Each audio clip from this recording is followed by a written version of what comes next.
पिछले 23 दिनों से 22 दिन लगातार पेट्रोल डीजल की बढ़ती कीमतों ने जनता के माथे पर जो है पसीने ला दिए हैं। लगातार इस मामले को लेकर कांग्रेस के राष्ट्रीय प्रवक्ता और हरियाणा के सीनियर कांग्रेस नेता रणदीप सुरजेवाला सरकार को घेरने में लगे हैं। रणदीप सुरजेवाला हमारे साथ हैं, आइए उनसे बात करेंगे। रणदीप जी, ये बताएं कि ये जो तेल की कीमतें बढ़ रही हैं, ये क्या सच लगता है आपको? मोदी सरकार ने आम जनमानस की जेब काटकर देश की जनता को लूटकर खजाना भरने का निर्णय कर लिया है। ये बढ़ती कीमतें इसका परिणाम है। 3 चौंकाने वाले तथ्य हैं।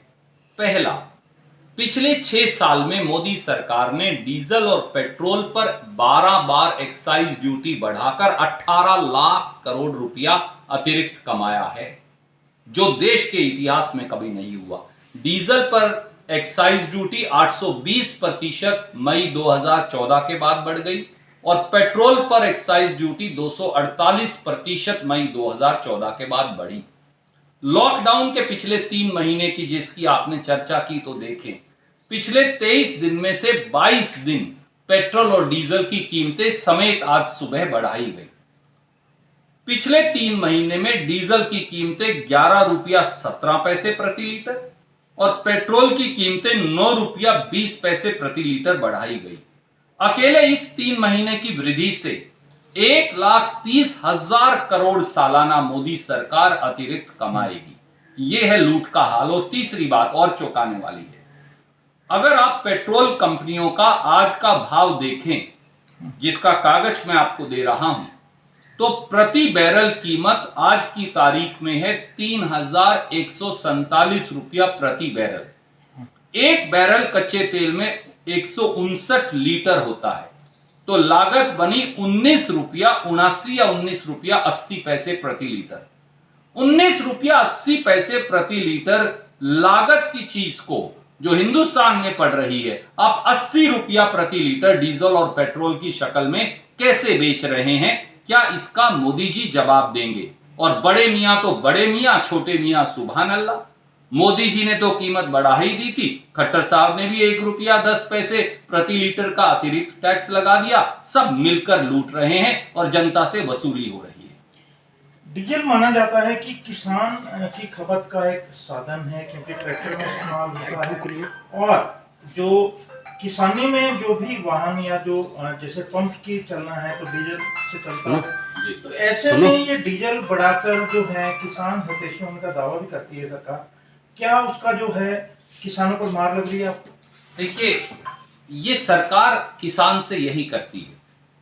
किसान को आज हरियाणा के अंदर 12 रुपया और 50 पैसे के करीब अतिरिक्त प्रति लीटर का भाव पिछले 3 महीने में देना पड़ा। आज खरीफ की बुआई का सीजन है, आज धान किसान लगा रहा है। किसान को आप एक तरफ तो ट्यूबवेल का कनेक्शन नहीं दे रहे, दूसरी तरफ उसके धान लगाने पर प्रतिबंध लगा रहे हैं, तीसरी तरफ खट्टर साहब ने कह दिया मैं राइस शूट भी नहीं दूंगा। तो उसके पास डीजल के सिवाय साधन ही क्या बचा? और उस पर आपने 12.5 रुपया प्रति लीटर बढ़ा दिए। अगर एक किसान एक सीजन में 500 लीटर भी कम से कम इस्तेमाल करे, करता तो बहुत ज्यादा है पर 500 की औसत मान लीजिए, तो गुप्ता जी अपने आप में ये 6,500 रुपया बनता है। तो आपने तो 6,500 रुपए की तो ताजा वसूली कर ली, पिछली वसूली कर ही रहे हैं। किसान को मार मारने, नौकरी पेशा लोगों की हालत खराब करने और आम जनमानस और गृहिणी का बजट बिगाड़ने का काम डीजल और पेट्रोल की वृद्धि करेगी।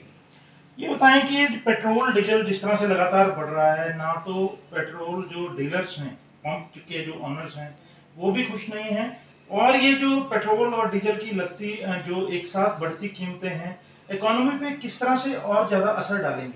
सीधा सीधा महंगाई होगी।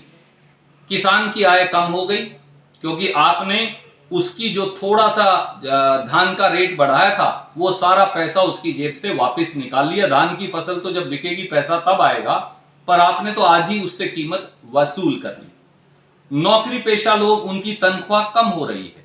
आप जानते हैं कि प्राइवेट सेक्टर के अंदर सबने आधी आधी तनख्वाहें कर दी, 30 पैसे तो सबने काट दी, उल्टा उनका खर्चा बढ़ रहा है। जैसे जैसे डीजल की कीमत बढ़ेगी, ट्रांसपोर्टेशन की कीमत बढ़ेगी तो हर चीज महंगी हो जाएगी, तो गृहिणियों का बजट बिगड़ जाएगा। डीजल और पेट्रोल के बगैर एक दिन भी अर्थव्यवस्था नहीं चल सकती। अर्थव्यवस्था पर बोझ डालकर आज मोदी सरकार हो या खट्टर सरकार हो, वो जनता को लूट रही है। रंजीत जी, एक और बात है, आपने शराब घोटाले की जो हरियाणा में बात सुनी, घोटाला है, चोरी है, जो भी है, आप अभी हाल ही में पता लगा कि लॉकडाउन के दौरान जो है कहीं शराब की मात्रा कम हुई, कहीं ज्यादा हुई। इस सब को लेकर आपने बकायदा सरकार से सवाल भी किया था। खट्टर साहब चुप क्यों है? खट्टर साहब और भाजपा जजप्पा सरकार जवाब क्यों नहीं देती? हरियाणा में और पूरे देश में 25 मार्च 2020 को लॉकडाउन हो गया। लॉकडाउन के बावजूद पहले तो खट्टर साहब ने और दुष्यंत चौटाला जी ने शराब के ठेके खुले रखे। पूरा देश बंद, पूरा हरियाणा बंद, पर शराब की नदियां बह रहे थे। जब विपक्ष ने और पत्रकार मित्रों ने विरोध किया तो वो बंद हो गए 5 दिन के बाद। उसके बावजूद भी शराबबंदी के लॉकडाउन के इस दौर में सैकड़ों हजारों करोड़ रुपए की, सैकड़ों करोड़ रुपए की शराब नाजायज तौर से औने पौने दाम पर बेची गई। हमारी मांग पर एक एसआईटी, स्पेशल इन्वेस्टिगेशन टीम का गठन हुआ। जब एसआईटी ने 10 मई 2020 को, याद करें, रेड करी सोनीपत के सरकारी गोदाम पर और वहां से दीवार तोड़कर तस्करी का मामला सामने आया और कुछ तस्करों के, माफिया के नाम सामने आए, जिनके तार हरियाणा के सचिवालय में लोगों, बड़े बड़े लोगों से जुड़े थे। तो आनन फानन में 10 मई की रात को ही उस एसआईटी को खत्म कर दिया गया। क्यों? 11 मई 2020 को अगले दिन खट्टर साहब ने एक स्पेशल इंक्वायरी टीम बनाई, उसको खत्म करके, और कहा 15 दिन में रिपोर्ट आएगी। स्पेशल इंक्वायरी टीम को ना किसी की गिरफ्तारी का अख्तियार दिया गया, न रिकॉर्ड जब्त करने का, न रिकॉर्ड खंगालने का, ना मुकदमा दर्ज करने का, ना किसी का बयान दर्ज करने का। अब जून भी खत्म हो गया।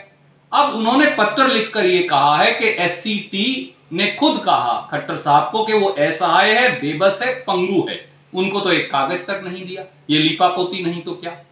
और अब तथ्य सामने आए हैं कि जो इनकी इंटरनल इंक्वायरी या रिकॉर्ड टेकिंग थी और डीसी कमेटी थी, उसने ये पाया कि 1 करोड़ शराब की बोतलें, 100 लाख शराब की बोतलें कम पाई गई।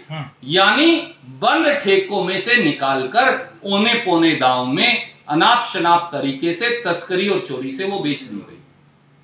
वो क्यों? उसका कौन जिम्मेवार है? और 19,10,000 बोतलें 2 नंबर की शराब पाई गई, जिन पर एक्साइज ड्यूटी दी ही नहीं गई थी। यानी वो डिस्टिलरी से निकाल ली, सरकार के खजाने को चूना लगाकर कोई टैक्स नहीं दिया।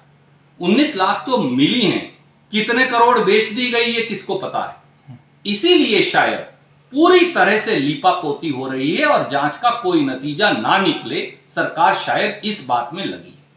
रणदीप जी, ये सब हुआ। एक तो ये बताएं कि डीजल, पेट्रोल और ये शराब को लेकर कांग्रेस की मांग क्या है? क्या कोई कांग्रेस ने, क्योंकि लगातार अब ये बात नहीं है कि लॉकडाउन में आप लोगों ने प्रदर्शन नहीं किए, कोई कांग्रेस का प्लान है कि इस सब के विरोध में जाने का? आज भी कुमारी शैलजा जी के नेतृत्व में हर जिले में सांकेतिक प्रदर्शन हुआ है पेट्रोल डीजल की मांग को लेकर कि इसे कीमतों को वापस लिया जाए। अगर मोदी जी और खट्टर साहब बढ़ाया हुआ 1 रुपया 10 पैसे प्रति लीटर टैक्स वापस ले लें और मोदी जी 11.5 और 9.5 रुपए डीजल और पेट्रोल पे वापस ले लें, और जो 13 रुपया और 16 रुपया प्रति लीटर डीजल और पेट्रोल पर एक्साइज बढ़ाई है उसको वापस ले लें, तो आप देखिए 28, 29 रुपया, 30 रुपया प्रति लीटर पेट्रोल और डीजल देश में सस्ता हो जाएगा। ये बहुत बड़ा रिलीफ है, इतना ही कर दीजिए, हमारी पहली मांग ये। और शराब माफिया और शराब घोटाले की 15 दिन में मुख्यमंत्री ने जांच कहा था कर देंगे। क्या मुख्यमंत्री के शब्द पे कोई यकीन ना करे? क्या उनकी बात का कोई वजन नहीं रहा खट्टर साहब की? खट्टर साहब अपने बयान को लागू करें, जांच पूरी हो, दोषियों को सजा मिले, बताएं कौन सा राजनीतिज्ञ शराब माफिया से जुड़ा है और कौन सा अधिकारी। शुक्रिया।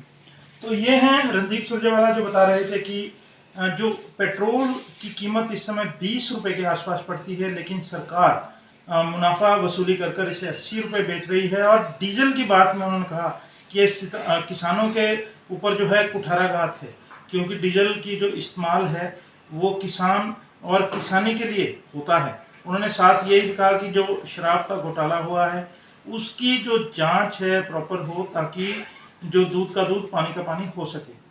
हरियाणा न्यूज़ के लिए चंडीगढ़ से कैमरामैन संजय सिंह के साथ राकेश गुप्ता।